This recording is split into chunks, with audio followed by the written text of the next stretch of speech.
La petite poussette. Il était une fois une femme qui voulait vraiment avoir un enfant, mais qui ne savait pas comment en avoir un. Alors elle demanda de l'aide à une vieille sorcière. « J'ai un grain d'orge spécial, dit la sorcière. Mets-le dans un pot de fleurs et vois ce qui se passe. » La femme planta le grain. Immédiatement, un gros bouton de fleurs apparut. « Quelle belle fleur !» dit la femme, et elle embrassa les feuilles. Puis la fleur s'ouvrit.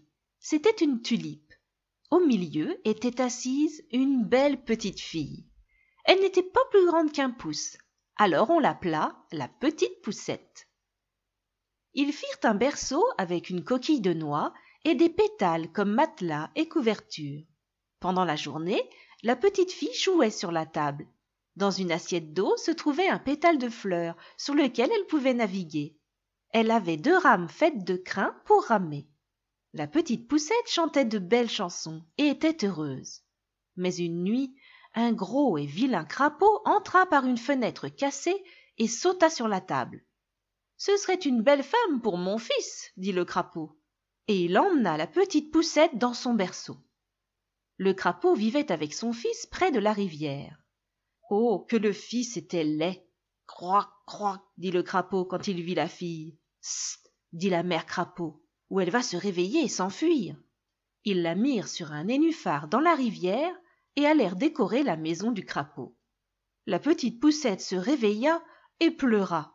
Elle ne voulait pas vivre là, et encore moins épouser un crapaud. Les poissons qui vivaient aussi dans la rivière avaient tout entendu et regardèrent la jeune fille avec curiosité. Ils la trouvèrent très gentille et voulurent l'aider à ne pas épouser le crapaud. Ils rongèrent donc la tige verte de la feuille pour que la petite poussette puisse flotter sur la rivière loin des crapauds. Et ainsi, la petite poussette voyagea. En chemin, de nombreux oiseaux chantaient. Un petit papillon blanc volait aussi. Ils s'aimaient beaucoup. La petite poussette attacha sa petite ceinture à la feuille et au papillon. Maintenant, elle se déplaçait beaucoup plus vite. Un peu plus tard, un gros scarabée passa par là. Il trouva la petite poussette très jolie, alors il l'emmena avec lui. La feuille verte flottait sur la rivière, et le papillon aussi, car il était toujours attaché à la feuille. La petite poussette eut très peur, mais elle avait encore plus peur parce que le papillon était pris au piège et avait peut-être très faim. Le scarabée, par contre, était heureux. Il donna du miel à la petite poussette. Il la trouvait gentille, même si elle ne ressemblait en rien à un scarabée. Mais quand les autres scarabées la virent, ils la trouvèrent bizarre et laide. Le scarabée pensa aussi qu'elle était laide et ne voulut plus d'elle. Il la mit sur une marguerite. Là, elle pleura, car elle était laide et le scarabée ne voulait pas d'elle. Mais en fait, elle était aussi belle qu'un pétale de rose. La petite poussette vécut seule dans la forêt tout l'été et tout l'automne, sous un trèfle, dans un lit d'herbe fait maison. Elle buvait la rosée des feuilles et mangeait le miel des fleurs. Mais l'hiver arriva avec la neige et le froid, et son corps maigre allait bientôt geler. Elle traversa un champ de maïs et vit soudain un trou de souris.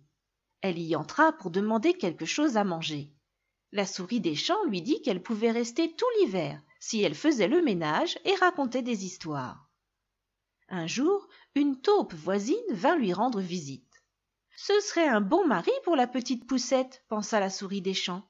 Il est riche et a une grande maison. La petite poussette dut raconter des histoires et chanter, et la taupe tomba amoureuse d'elle. Mais la petite poussette était très malheureuse, car les taupes vivent sous terre, sans lumière du soleil. La taupe avait creusé un tunnel entre sa maison et le trou de souris. Dans le tunnel gisait un oiseau mort. Il pouvait le voir par un trou dans la lumière du jour. Il était probablement mort de froid. La taupe et la souris ne firent rien, mais la petite poussette aimait beaucoup les oiseaux et voulut l'aider. Le soir, elle apporta à l'oiseau un lit et sa couverture. Elle posa sa tête sur sa poitrine et remercia l'oiseau pour ses belles chansons. Mais soudain, elle fut surprise. Elle entendit le cœur battre, ce qui signifiait que l'oiseau était encore en vie, mais il était très gros. Les hirondelles se rendent dans les pays chauds en automne, mais celle-ci s'était déchiré l'aile et ne pouvait plus voler. La petite poussette prit soin de lui tout l'hiver, et au printemps, il était à nouveau fort. Il lui dit au revoir et s'envola par le trou du tunnel. L'hirondelle voulait emmener la petite poussette avec elle, mais elle resta avec la souris, qui aurait été bien triste autrement. Mais la petite fille n'était pas du tout heureuse sous la terre, sans lumière du soleil. Elle devait coudre et tisser, car elle allait bientôt épouser la taupe. Chaque matin et chaque soir, elle se faufilait dehors, sentait le vent dans ses cheveux et voyait le ciel bleu. Son ami oiseau lui manquait, et elle pleurait parce qu'elle n'aimait pas la taupe. Puis elle se rendit une dernière fois dans le champ de maïs pour dire adieu au soleil et aux fleurs. Soudain, elle entendit un tweet-tweet à côté d'elle, et il y avait l'hirondelle. « Maintenant que l'hiver commence, je m'envole vers un pays lointain et chaud, dit l'oiseau. Veux-tu voler avec moi sur mon dos? Tu m'as sauvé la vie. »« Oui, j'aimerais bien, dit la petite poussette. Ils survolèrent de hautes montagnes froides, jusqu'à un beau château dans un pays chaud, plein de fleurs et d'arbres verts. Là-bas se trouvait la maison de l'hirondelle. L'oiseau la déposa parmi de belles fleurs blanches. Et soudain, elle vit dans une fleur un petit garçon avec une couronne et des ailes d'or. C'était l'ange de la fleur. La petite poussette le trouvait si beau et si gentil. Le garçon fut effrayé par le grand oiseau, mais quand il vit la petite fille, il fut si heureux. Il lui donna sa petite couronne et voulut immédiatement l'épouser. Et la petite poussette préféra l'épouser plutôt qu'un crapaud ou une taupe. Lors du mariage, elle reçut de nombreux cadeaux, mais les plus beaux étaient les ailes avec lesquelles elle pouvait voler de fleur en fleur. Le garçon lui donna aussi un nouveau nom, Maja. L'hirondelle chanta une belle chanson de mariage en guise d'adieu. Elle s'envola très loin, au Danemark. Là-bas, elle fit son nid au-dessus de la fenêtre de quelqu'un qui racontait des contes de fées. L'oiseau lui chanta « Tweet, tweet » et c'est grâce à lui que nous connaissons toute cette histoire.